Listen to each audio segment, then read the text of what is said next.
శ్రీకృష్ణ పరబ్రహ్మణే నమః.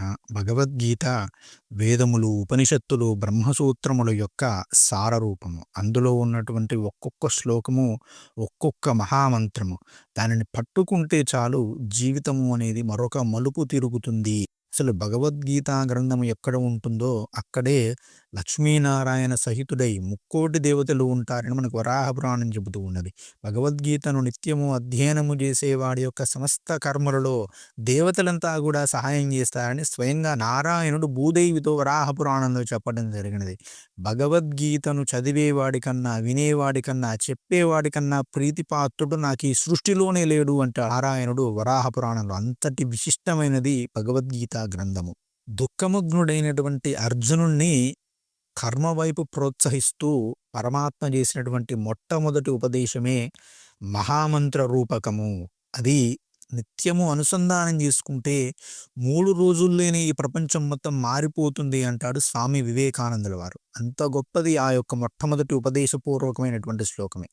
ఏమిటి ఆ శ్లోకం అంటే, క్లైభ్యం మా స్మగమః పార్థ నైతత్వయుపపద్యతే క్షుద్రం హృదయ దౌర్బల్యం త్యక్త్వోత్తిష్ట పరంతప అంటాడు. లోకం మనిషి మెదడులోకి వెళితే 3 రోజుల్లోనే ఈ ప్రపంచంలో నుంచి భయము, మోహము, శోకము, పాపము అన్నీ కూడా తొలగిపోతాయి అంటాడు స్వామి వివేకానందులు.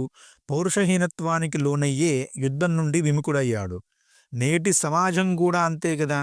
దుష్టమైన మోహము, భయము, బలహీనతలతో కొట్టుకుపోతూ తనలోని శక్తిని కోల్పోయింది. పార్థుడు కూడా తన యొక్క శక్తిని కోల్పోయినాడు. పార్థుడు అంటే ఎవరు? స్వయంగా కుంతీదేవి కుమారుడు.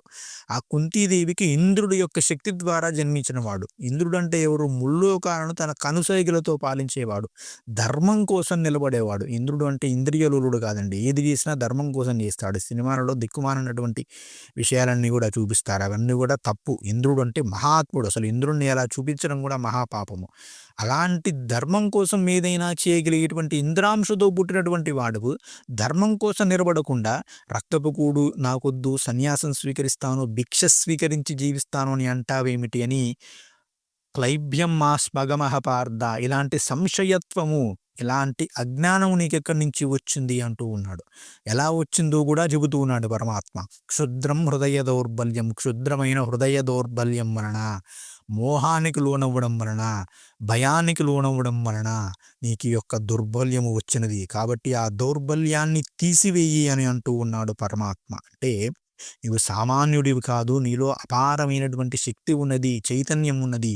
దాన్ని తెలుసుకోకుండా హృదయము చెప్పినట్లుగా నీవు బలహీనుడు అని భావించడం వలన నీకు ఈ యొక్క సంశయం వస్తున్నది. కాబట్టి దానిని వదిలివేయి. ఆ యొక్క సంశయాలను వదిలివేసి ఉత్తిష్ట, నీ యందు నీవు నమ్మకాన్ని కలిగి ఉండి ఉత్తిష్ఠుడవుగా, నీవు పాపి అని గాని, చేయలేని వాడి అని గాని, చేతగాని వాడివని గాని భావించకు. సర్వమును చేయగలిగే సమర్థత నీలో ఉన్నది అనేటువంటి స్పష్టతను కలిగి ఉండు. అప్పుడు ఏదైనా కూడా నీవు చేయగలుగుతావు అంటూ ఉన్నాడు పరమాత్మ మొట్టమొదటి శ్లోకంలో. నేటి సమాజము ఇదే స్థితిలో ఉన్నదండి. ముఖ్యంగా హైందవ సమాజము తమకి ఏదీ రాదు అని, తమకి ఏదీ తెలియదని, పురాణాలను పుణ్యాల కోసం వినేటువంటి దుర్భర స్థితిలో నేడు మన సమాజం ఉన్నది. పురాణములు పుణ్యముల కోసము కాదు, అది మన చరిత్ర. చరిత్రగా వినండి, చరిత్రను తెలుసుకోండి. ఇకనైనా మేల్కోండి హిందువులారా, లేవండి, మేల్కోండి అంటాడు స్వామి వివేకానందుల వారు. వెనక్కు మళ్ళంచమంతా కూడా అభివృద్ధి చెందాలంటే భవిష్యత్తు వైపు చూడాలి. కానీ హిందువులు మాత్రం తమ పురాణాలను, తమ చరిత్రను ఒక్కసారి పునరావలోకనం చేసుకుంటే చాలు. భారతదేశం ప్రపంచాన్ని శాసిస్తుంది, 3 రోజుల్లోనే శాసిస్తుంది.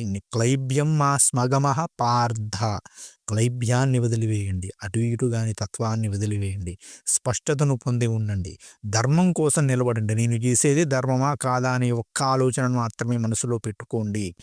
మిగతావన్నీ కూడా పక్కకు పెట్టేయండి. ఫలితం గురించి ఆలోచించకుండా చేసే పనిని స్పష్టంగా, ఎంత స్పష్టంగా, ఎంత ధర్మంగా, ఎంత ధైర్యంగా, ఎంత దృఢంగా చేయగలనో ఆలోచించండి.